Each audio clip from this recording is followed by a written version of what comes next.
আসসালামু আলাইকুম, কেমন আছো তোমরা? আশা করি সবাই ভালো আছো। আমিও আলহামদুলিল্লাহ ভালো আছি। তো আজ আমি অনেক দিন পর তোমাদের কাছে আমি রেসিপি নিয়ে হাজির হয়ে অনেক দিন হয়ে গেল রেসিপির ভিডিও দেওয়া হয়নি। কিছু সমস্যার জন্য ভিডিও করতে পারিনি। তো এবার থেকে আমি রেগুলার ভিডিও দেব ভাবছি।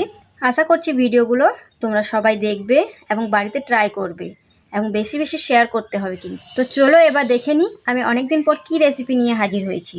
তো আজ আমি রুটি বানাবো অন্যরকমভাবে রুটি বানাবো। আমরা তো সবাই চাই যে একদম নরম তুলতুলে রুটি খাবো। তো অনেক সময় হয়ে ওঠে না নরম তুলতুলে, হয়তো পুড়ে যায়, হয়তো শক্ত হয়ে যায়, কোনো রকম একটা সমস্যা হয়। কিন্তু আজ আমি যে রুটিটা বানাবো একদম নরম তুলতুলে যতক্ষণ পর্যন্ত রাখবে ততক্ষণ নরমই থাকবে। অনেক সময় দেখা যায় রুটি করে হটপট থেকে বের করে দিলে সেই রুটি শক্ত হয়ে যায়, কিন্তু এই রুটি যতক্ষণ বাইরে থাকবে ততক্ষণ নরমই থাকবে। তা আমি কিভাবে রুটিটা বানাচ্ছি একবার চলো অবশ্যই মন দিয়ে দেখে নাও, আর অবশ্যই বাড়িতে ট্রাই করে দেখবে এবং কেমন হয়েছে আমাকে অবশ্যই কিন্তু কমেন্ট করে জানাতে হবে। তো আমি প্রথমে একদম জল ফুটিয়ে নিয়েছি, একদম টকবক করে জল ফুটিয়ে নিয়েছি। তারপর আটার মধ্যে কিছু নুন দিয়ে আটাটা ভালো করে মিক্স করে নিয়েছি। তারপর জলটা দেখো অল্প অল্প করে ঢেলে একটা চামচের সাহায্যে নেড়ে নেব। আর এখানে আমি চায়ের কাপে 5 কাপ আটা দিয়েছি এবং 4 কাপ জল দিয়েছি। তো জলটা ভালো করে ফুটিয়ে নেব। ফোটানোর পরে কিন্তু অল্প অল্প করে জলটা ঢালতে হবে আটার মধ্যে। আর তোমরা যদি চাও হাঁড়ির মধ্যে আটাগুলো ঢেলে অল্প অল্প করে নেড়ে নেব তাহলেও হবে, কিন্তু আমি এখানে হাঁড়িটা ছোট নিয়েছি বলে গামলার মধ্যে অল্প অল্প করে জল দিয়ে ভালো করে আটাটা নেড়ে নেব। এখানে আমি আটার মধ্যে নুন মিশিয়ে নিয়েছিলাম, তোমরা চাইলে জলের মধ্যেও নুন দিতে পারো। এখানে আমি চায়ের কাপে 5 কাপ আটা নিয়েছি, 4 কাপ জল নিয়েছি। তো আমার মাখা হয়ে গেছে, এবার আমি এটাকে ঠান্ডা করে নেব। তো এখানে কি করতে হবে, ঠান্ডা করে নেওয়ার পর ভালো করে হাত দিয়ে আটাটাকে মেখে নিতে হবে। খুব সুন্দরভাবে কিন্তু মেখে নিতে হবে। পুরোপুরিভাবে আমার আটা মাখা হয়ে গেছে। এবার আমি লিচি কেটে নেব। আমি আমার মতো করে লিচিগুলো কেটে নিচ্ছি, ছোট বড় মাঝারি। তোমরা যে যার মতো করে লিচিগুলো কেটে নেবে। আর আমি এই কাপের মাপ করেছি 5 কাপ আটা এবং 4 কাপ জল। এখানে আমি আটা ব্যবহার করছি, তোমরা চাইলে কিন্তু ময়দাও ব্যবহার করতে পারো। এখানে আমার লিচি কাটা শেষ। এবার আমি দেখো কত রকমের লিচিগুলো কেটেছি, ছোট বড় মাঝারি। ঠিক এইরকম সাইজের মেম্বারও আছে আমাদের বাড়িতে কিন্তু, তাই আমি এইভাবেই লিচিগুলো কেটে নিচ্ছি। এবার কি করতে হবে, এবার একটা একটা করে নিয়ে বেলে নেব।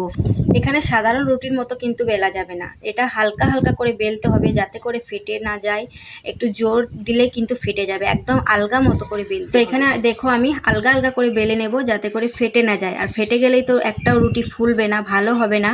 আর যেমনই বেলো না কেন সাইডগুলো কিন্তু হালকা হালকা করে ফাটা হবে, কারণ এটা খুমির করে রুটি করছি তাই একটু একটু ফাটা হবে। আর এদিকে আমি গ্যাসের মধ্যে তাওয়া চাপিয়ে দিয়েছি, তাওয়াটা গরম হলে আমি রুটিটা দিয়ে দেব। আর রুটিটা উঠানোর সময় কিন্তু হালকা করে উঠাতে হবে, না হলে কিন্তু ছিঁড়ে যাওয়ার ভয় আছে। এবার আমি রুটিটা ভালো করে সেঁকে নেব, যেমন রুটি সেঁকে ওইভাবে সেঁকে নেব। আর এটা আলগা করে উঠাতে হবে যাতে করে ছিঁড়ে না যায়। ভালো খেতে গেলে একটু তো কষ্ট করতেই হবে, তাই না? রুটিটা আমি উল্টে পাল্টে ভালো করে সেঁকে নেব। তো দেখো রুটিটা কিন্তু আপনি আপ ফুলে যাবে, কোনো কাপড়েরও দরকার পড়বে না, কোনো কিছুর দরকার পড়বে না, আপনি আপ ফুলে যাবে। এই রুটি ফোলাতে গেলে কোনো কাপড়ের দরকার পড়বে না যে দেবে দেবে ফোলাতে হবে রুটিটা, কিংবা তাওয়া নামিয়ে আগুনের মধ্যে দিয়ে ফোলাতে হবে, এটা আপনি আপ ফুলে যাবে। আর দেখতেই পাচ্ছ কত সুন্দর রুটিটা ফুলেছে, পুরো বেলুনের মতো। আর আমি রুটিগুলো তেল দিয়ে করে নেব, তোমরা চাইলে বাটার ঘি কিংবা শুকনো করে নিতে পারো। এখানে আমি সব রুটিগুলো বেলে তারপর সেঁকে নেব আস্তে আস্তে করে। এই রুটি তুমি যাকেই বানিয়ে খাওয়াবে সেই তোমার কাছে বারবার ছুটে আসবে এই রুটি খাওয়ার জন্য, এত সফট হয় রুটি। বাড়িতে একবার ট্রাই করে দেখবে এবং অবশ্যই কমেন্ট করে জানাবে কেমন হয়েছে এই রুটিটা। সব রুটি সেঁকা কমপ্লিট। এবার আমি মাংস আলু দিয়ে রুটিগুলো সার্ভ করে নিচ্ছি।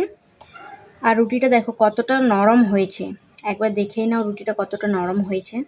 তো দেখো ভাঁজ করে আমি একদম মুঠোর মধ্যে আমি কিন্তু নিয়ে নিয়েছি, এতটা নরম হয়েছে রুটিটা, খেতেও কিন্তু দুর্দান্ত।